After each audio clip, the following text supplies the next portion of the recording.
Black Panther has a movie that has come out. Way back when the Marvel Now or one of the Marvel reboots started, we did the original story of Black Panther in Wakanda and the political battle that was happening there. You guys enjoyed it, but I never went back to that storyline. So today, we're going to be covering Volume 2 of Black Panther and his battle to save Wakanda.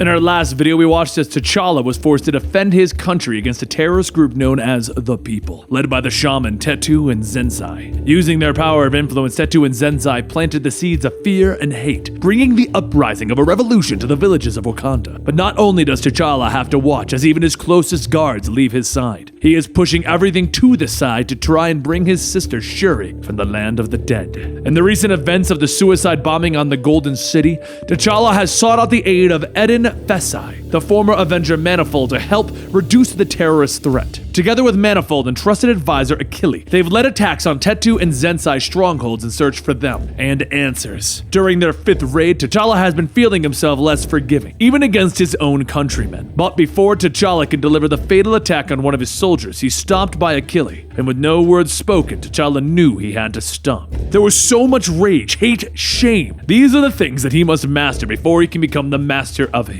As the sweep of the stronghold begins, T'Challa finds a room of Wakandan men, all in the process of having their bodies modified to become the next suicide bombers. T'Challa radios back to Hidori, telling him that they've found what they're looking for. Manifold will bring them all back shortly, but with the rising concern of more attacks, T'Challa has turned to a different kind of council, one designed for the sole purpose of countering revolutions. While the medical staff look over the prisoners, T'Challa meets with these men who, in their own way, suppress their own countries into obedience. Among them, though, is Jorik Corral, the intelligence director over Genosha. He leans back in his chair, stating that in his time in Genosha, they have developed a wide variety of tactics for squashing rebellions. T'Challa looks at Jorik, stating, "Please, tell me how." As the meeting concludes, T'Challa gets to the medical facility to look over the prisoners and see exactly what they are dealing with. This man, Kawamba Ware, has a bomb inside of his chest that was pioneered by good men who saves lives. But how? This is a twisted form of what it meant to take away lives. As the man slowly begins to regain consciousness, T'Challa tells Kawamba directly that he is a traitor. "You will tell me who, why, what, and how. And you will tell me now. For every breath you take, it is mercy. Again,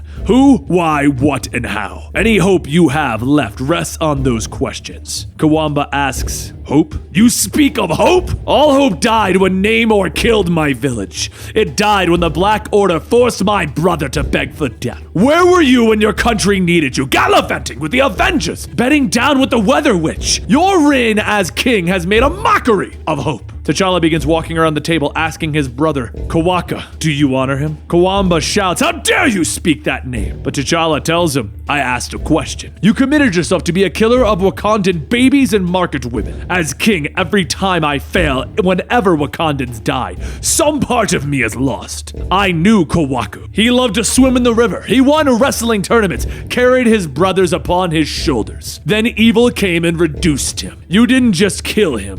You took his image and you burned it to the ground. As king, I was not able to save him. May he suffer 1,000 torments for this. So long as I suffer alone and no more Wakandans die. Let us honor the memory of your brother, not as a weak man who died, but as a strong one. Now is the time to decide. Shall you honor your brother in pain and honor your nation? Or will you serve in hate? Serve in solely the memory of your brother." Kawamba says that he will serve his name, and T'Challa tells him, "Then we are in agreement. Together, we will make a pact here and now. Speak of it to no man." Over in Jorik's office, he laughs, stating that he told their king that if he wants to strike fear, he must execute children, break bones, burn crops, lay with the wives of men. The people cannot know what's coming or when. Only in terror can a wise man rule ordered chaos. A voice asks, "Ordered chaos, huh? Yeah, we know all about that." And the black market arms dealer Ezekiel Stain laughs. Jorik goes on telling him, "Of course T'Challa refused my advice. He's a poor excuse of a man, and in any case, regarding my payment." Ezekiel begins to take off his glove and he fires a repulsor, asking if he is in counterintelligence. He really should have seen this coming. Across the land, the video was sent to all of the Wakandans of the things that Jorik had said, and how T'Challa gathered a group of torturers for advice on handling his own nation.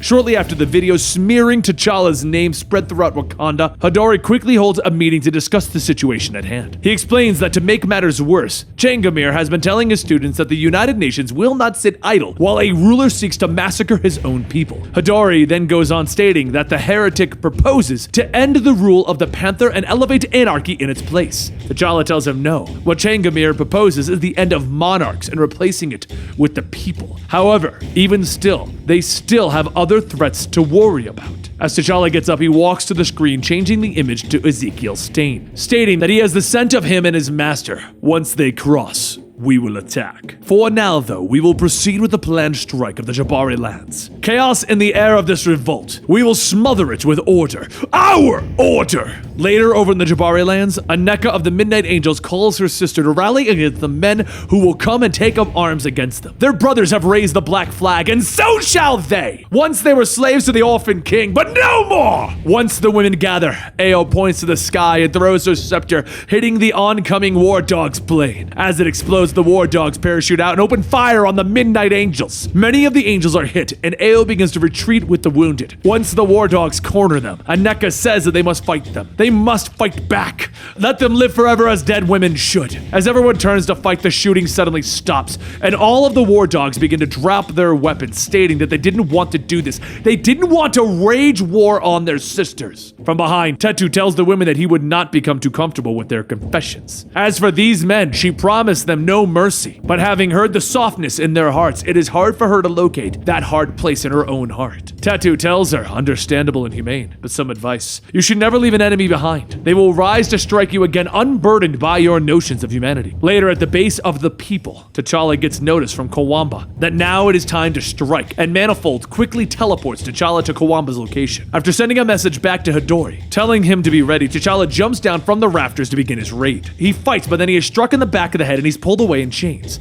The guards drag T'Challa and throw him before Ezekiel, telling him that Jorik didn't just sell him out, he sold out the entire country. And just in case he was wondering, Tetu put out a contract on him, inviting any mutant, alien, or cyborg to take down the king for their own share of the future country. But what Ezekiel doesn't know is that Hadori and the others are watching this interaction and recording it. A voice then asks if it's time yet. They all know the proverb. You want to raise a child, stick with your village. But if you want to save a kingdom, call in the crew. From behind, Luke Cage, Storm, Misty Knight, and Manifold get ready to move in. Back at the base, Ezekiel laughs as he kicks T'Challa, but T'Challa doesn't get angry. He simply tells him that Ezekiel Stain is no longer useful. Ezekiel asks, is that like some Wakandan voodoo speak? Some Swahili jive talk? But before he could finish, the room begins to fill with yellow light as Manifold opens up a pathway for Luke Cage and the others to come through. Misty runs in, kicking one of the guards, and asks, what, no red, black, and green greeting cards? No Kwanzaa cake? I come back to save the motherland, and this is the thanks I get? Storm tells her, still better than the knife-wielding thugs that I found with you in Harlem. And Misty tells her that she resents the term thug, you know? Luke then says, that's cause you're a thug. And Misty punches a man, stating, for life! Just then, Vanisher begins to allow everyone to take shots at Misty, while the Fenris twins focus their beams on Storm. Before any damage can be done to Storm, Luke charges into the platform that the twins